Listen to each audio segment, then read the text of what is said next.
Ese inflation ikora ite? Ibaho ryari? Inflation ibaho igihe ikiguzi cy'ibicuruzwa na serivisi gikomeje gutumbagira mu gihe kirimbanyije, bigatuma ubushobozi bwo guhaha ingano y'ibicuruzwa na serivisi bishobora kwishyurwa mu ngano runaka y'amafaranga bukendera. Muri make, inflation bivuze ko amafaranga runaka kuri ubu adahagije kugura ibicuruzwa cyangwa serivisi ku ngano nk'iyo yabiguragaho mu gihe cyatambutse. Urugero, inoti y'ibihumbi 5 yashoboraga kugura inka muri za 80. Kuri ubu muri 2023 kugereranya inka y'inoti y'ibihumbi 5 bamwe ntibabura kubibonamo ubusazi. Ni ingenzi gusobanukirwa ko inflation itandukanye no kurira kw'igiciro cy'ibicuruzwa cyangwa serivisi runaka byihariye. Ahubwo inflation irangwa no kuzamukira icyarimwe kw'ikiguzi kuri byinshi mu bicuruzwa cyangwa serivisi bikenerwa mu buzima bwa buri munsi kandi kigakomeza kuzamuka. Ntabwo ari igiciro cy'umunyu cyangwa isukari bizazamuka gusa, ahubwo uzabona ibicanwa, ingendo, amashanyarazi n'ibindi byose bigenda byurira. Inflation iba ikomotse ku gutakaza uburinganire hagati y'imbaraga ebyiri ziteganye mu bukungu. Ari iya mbere, ubushobozi bwo gushyira ibicuruzwa ku isoko, aribyo bita mu rurimi rw'icyongereza supply. Iya kabiri ni ubushobozi bwo gukura ibicuruzwa ku isoko, ari nayo bita mu rurimi rw'icyongereza nayo demand. Imbaraga za mbere zisobanurwa nk'ingano y'ibicuruzwa cyangwa serivisi bikorwa bigashyirwa ku isoko,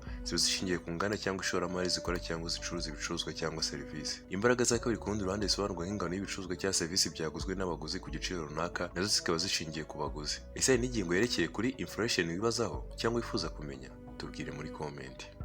Aha uri ni ku ishuri. Aha uri ni ku ishuri. Aha uri ni ku ishuri.